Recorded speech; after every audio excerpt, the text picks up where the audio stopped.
Bonjour à tous, je suis le prof Louis en chair, en os et en marinière et nous allons voir aujourd'hui dans cette vidéo le fonctionnement détaillé des batteries dites batteries intelligentes.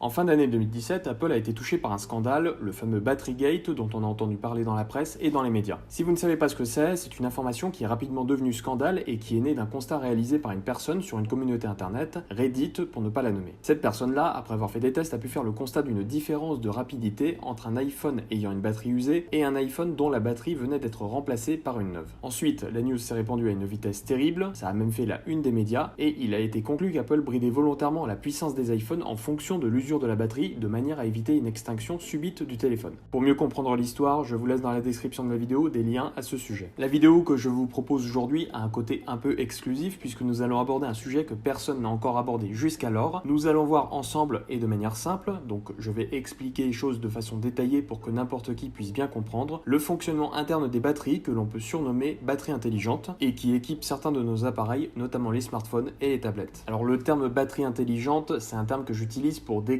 les batteries qui possèdent un microcontrôleur puisque toutes les batteries n'en possèdent pas. Si on se fie à la définition du mot microcontrôleur, c'est un circuit intégré, une puce si vous préférez, qui rassemble les éléments essentiels d'un ordinateur. On peut dire qu'une batterie intelligente, c'est une batterie équipée d'un mini-ordinateur, mais bien sûr, là on ne parle pas d'un ordinateur puissant, juste d'un micro-ordinateur capable de réaliser des tâches ultra basiques. J'insiste là-dessus pour ne pas que les gens s'imaginent qu'une batterie fait tourner Windows ou je ne sais trop quoi. La miniaturisation a rendu possible l'intégration de ces microcontrôleurs dans des batteries de smartphone et les tâches ultra basiques dont je vous parle concernent surtout la surveillance de la santé et de l'état de la batterie. Alors une batterie intelligente, c'est capable de faire quoi? Elle peut déjà mesurer sa propre tension en volts et déduire en fonction de sa capacité un pourcentage ou bien sa charge exprimée en milliampères-heure restant. Elle enregistre le nombre de fois où elle a été rechargée et déchargée complètement, ce qu'on appelle des cycles de charge. Là, je m'arrête dessus 2 secondes. Un cycle de charge, ça correspond de manière simple à une charge complète. Par exemple, si vous chargez votre batterie de téléphone de 0 à 100%, vous aurez fait ce qu'on appelle un cycle de charge. Maintenant, si votre batterie de téléphone est actuellement chargée à 50% et que vous la chargez à 100%, vous aurez accompli un demi-cycle de charge. Le cycle total ne sera comptabilisé que lorsque vous aurez chargé 50 autres pourcents. Autre exemple encore, votre batterie est chargée à 80%, vous la chargez jusqu'à 100%, vous aurez fait 0,2 cycles. Mettons que votre batterie se décharge jusqu'à 50%, vous la rechargez et donc là, vous aurez atteint au total 0,7 cycles, etc.,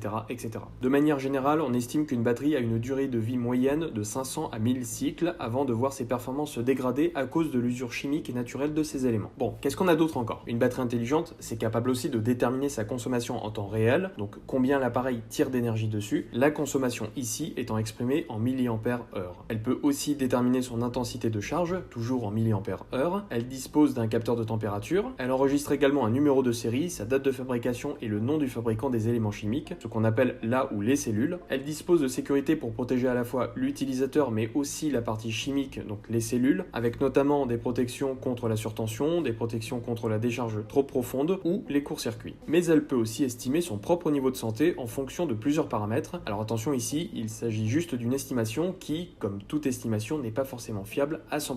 Une batterie intelligente, ça possède, comme je vous l'ai dit, un microcontrôleur. Ce microcontrôleur possède une mémoire programmable. Alors là encore, on est sur des capacités très limitées de mémoire, sur laquelle on retrouve un micro-logiciel qu'on appelle également dans l'anglais technique un firmware. Depuis le scandale Batterygate en décembre 2017 et dont je vous parlais au début de cette vidéo, Apple a réagi en proposant une fonctionnalité supplémentaire dans les réglages du téléphone et qui permet à l'utilisateur de connaître l'état de santé de sa batterie en pourcentage et de déterminer si elle est encore performante ou non. Des quelques essais que j'ai pu mener, l'estimation de la santé de la batterie affichée dans les réglages semble provenir directement de l'information de santé estimée par le microcontrôleur dans la batterie. Ceci étant dit, il n'est pas impossible non plus que le système d'exploitation du téléphone, donc iOS, affine cette estimation en fonction d'autres paramètres. Dans tous les cas possibles, et à l'heure actuelle, qu'il s'agisse d'une batterie d'origine compatible ou d'origine ne provenant pas du même téléphone, il est possible de lire les informations provenant du microcontrôleur de la batterie en connectant le téléphone à un ordinateur et en utilisant des logiciels comme le fameux Coconut Battery sur Mac ou bien même le logiciel iMazing sur PC. Pour plonger plus loin dans le côté technique, et ça c'est pour les plus curieux d'entre vous, le microcontrôleur contenu dans la batterie communique avec le téléphone via un protocole nommé HDQ pour High Speed Data Queue, développée par le fabricant Texas Instruments et qui a la particularité de ne nécessiter qu'un seul fil ou une seule broche si vous préférez. On retrouve les batteries intelligentes pas seulement chez Apple, mais également chez d'autres fabricants. Étant donné que nous sommes en présence d'une batterie avec un microcontrôleur, il est techniquement possible de reprogrammer ce dernier et de modifier ainsi le numéro de série, remettre à zéro le nombre de cycles à l'aide d'un certain équipement. Un obstacle se pose néanmoins, celui d'une clé de sécurité existante permettant de déverrouiller l'accès à la mémoire du microcontrôleur de la batterie. Sans cette clé, inutile de dire que toute tentative restera vaine. Certains appareils peuvent néanmoins casser cette protection et réaliser l'opération de modification, mais je n'en parlerai pas plus longuement ici. Sachez tout de même que les batteries compatibles portent souvent le même numéro de série, la raison étant simple, les fabricants de ces batteries ne s'ennuient pas à reprogrammer chaque microcontrôleur avec un numéro de série différent, ils préfèrent, certainement pour des raisons de rapidité, recopier l'intégralité du micro-logiciel, donc du firmware, d'une seule batterie d'origine neuve et de le dupliquer sur toutes les batteries neuves sortant d'usine. Une dernière chose avant de se quitter, Apple met très souvent en avant l'utilisation de pièces détachées d'origine et critique à demi-mot assez fréquemment les réparateurs tiers qui utilisent des pièces compatibles. Le problème, ce n'est pas que les réparateurs tiers n'ont pas envie de commander de pièces détachées d'origine, mais qu'Apple ne vend pas et n'a d'ailleurs jamais vendu de pièces détachées d'iPhone, que ce soit aux particuliers comme aux professionnels. Donc Apple, vous qui faites des produits formidables, si vous souhaitez que des réparateurs professionnels utilisent vos pièces détachées d'origine, commencez déjà tout simplement par en vendre comme le font Samsung, Sony ou LG, et si vous souhaitez vous démarquer de la concurrence, vendez-les à des tarifs abordables. Voilà, alors on n'a pas tout expliqué malheureusement, c'est un sujet qui est complexe et qui n'est pas forcément évident à vulgariser. En plus de ça, bon, il y aurait des tas de choses à raconter, mais ça durerait des heures. En attendant, j'espère que vous avez appris certaines choses grâce à cette vidéo. Si vous avez la moindre question, n'hésitez surtout pas à me la poser juste en dessous dans les commentaires. J'y répondrai avec un grand plaisir. N'hésitez pas à vous abonner à la chaîne si vous souhaitez voir plus de vidéos de ce genre-ci. Vous pouvez également me laisser un pouce bleu si la vidéo vous a plu. Et puis, quant à moi, je vous dis à très bientôt.